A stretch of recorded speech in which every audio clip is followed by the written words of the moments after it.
Sketch the direction field for the differential equation dy dx equals 0.2xy. As a quick recap, when we are graphing a direction field, also known as a slope field, we are looking at specific points on the graph, and from there, we are graphing lineal elements or small tangent lines at those particular points. Remember, the tangent lines are small line segments. So in order for us to get a clear understanding of what this looks like, it's first best to create a table of values, selecting random points on the graph so that we're able to get a full scope of what the graph actually looks like. You'll notice in this table of values that I developed already, just to prevent the video from being way too long, I have chosen specific values of x, specific values of y. Together, they create a point, and from that point, we want to know what the derivative is at that particular point. And from there, we're able to draw our lineal element, or the small segment that represents what's happening at that particular point. So in order for us to get a good visualization, we are going to work on graphing some of these points here. There are quite a few, and I do recommend that you print out one of the graphs that is provided and try to replicate this graph. So we're going to start at the origin and 0, 0. So the point 0, 0, if I substitute those values into this equation, I have 0 times 0 times 0.2, which is 0. You should remember the multiplicative property of 0. Anything multiplied by 0 gives a 0. So that means that the derivative at the point 0, 0 is 0. Again, algebra revision, going back to some of the things that you've seen before, revisiting more so. If you have 0 slope, that means that you have a horizontal line. So that means I have a horizontal lineal element at the origin. Now, everywhere on the y-axis, I have the value of x being 0, meaning that I'm always going to be multiplying by a 0 when I substitute any other value into this equation. So that automatically means that all of the lineal elements on this axis are also going to be horizontal lines. And you'll notice that my spacing is about 2 away from the origin to ensure that you're able to see the lineal elements. So this is 0, then this is 1, 2, that's the scale. It's by units of 1. Same idea here on the x-axis. Anytime I multiply by 0, I'm going to get 0. The slope of a line that has 0 will give me, again, a horizontal line. So I have horizontal lines all the way down, up and down the y-axis, and all the way across the x-axis. And I tried to use bold colors so that you're able to see what's happening.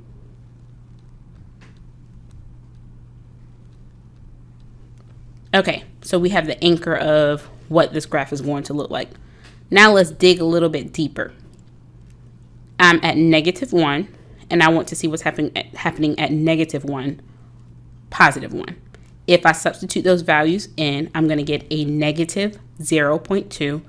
Remember that the slope of a line that has a negative slope is, or the line is going to decrease from left to right.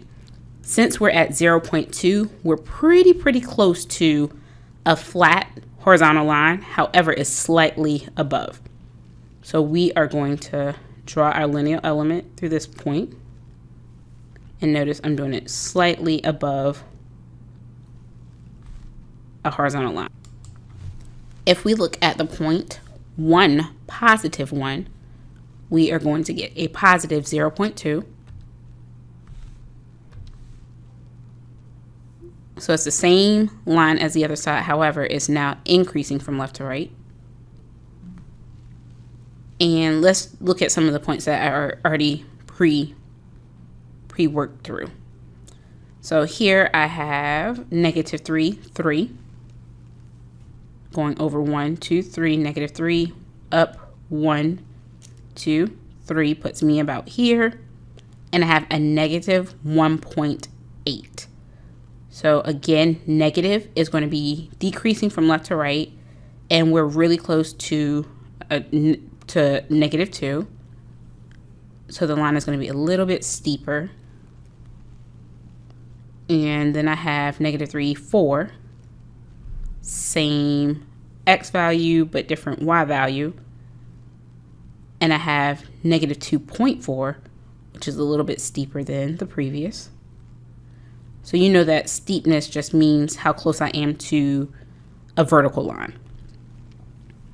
Now looking at negative 3, 1.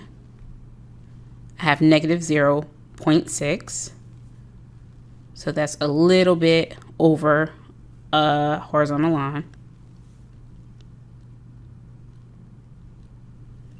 And then I have negative 3, 2, which is a negative 0.4.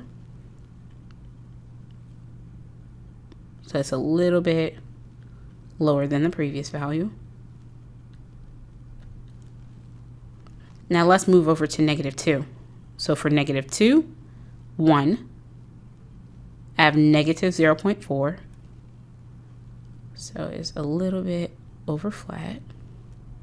Then I have negative 2, 2, which is negative 0.8. And then I have negative 2, 3, which is negative 1.2. So I'm getting a little bit more close, a little closer to vertical. And then I have negative 2, 4, which is a little bit closer to a vertical line than the previous. And just one more to do. I'm going to move over to negative 1. So negative 1, we've already done 1. Negative 1, 2 is a negative 0.4. So one thing that you should notice, whatever's happening on the left-hand side, if you look at my table of values, the exact same thing is happening on the right-hand side, except for the values are positive.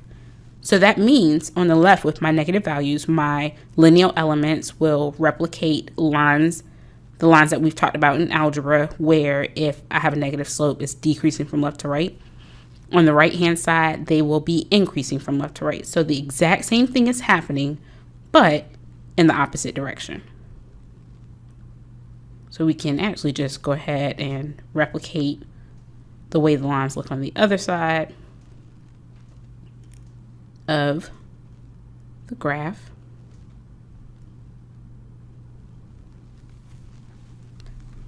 And that gives us a quick snapshot of what the general behavior of the slope fill or direction fill looks like. Now, of course, I'm not going to have time to sit and draw out all of these lineal elements to get a full representation or a full picture of the direction fill. So what other method could I use? Well, we can use an online or an electronic slope fill generator. In our example of dy dx equals 0.2xy, where we are attempting to draw the direction fill, we want to see what happens all the way through within a specific rectangular grid. And we're looking at it from 10 to 10 on the negative 10 to positive 10 on the x-axis and the same on the y-axis. But there is no way to be able to draw all of this sitting there by hand, especially with the accuracy that's needed. So we are going to look at an online slope fill generator that will allow us to get a full representation and a full visualization of this particular direction fill. So you'll notice that I am at desmos.com, and please feel free to pause the video and to actually copy the information so that you're able to play around and work to see if you can get your own slope fill. And it's a pretty straightforward, no heavy lifting with this particular online calculator. So you'll notice that we have let g of xy equal dy dx. That's just saying that this function, gxy, represents the derivative of whatever the function is that we're looking at. So we are going to just type in the equation that we've been looking at, which is 0.2xy. And you'll notice that we didn't even have to press enter before the graph started to appear on the right-hand side. So I'm going to zoom out a little bit just so that you can get a full picture of this graph. Remember, again, a direction field is over a rectangular grid in the XY plane. So for this example, our grid is set from -10 to +10 on the x-axis and from -10 to +10 on the y-axis.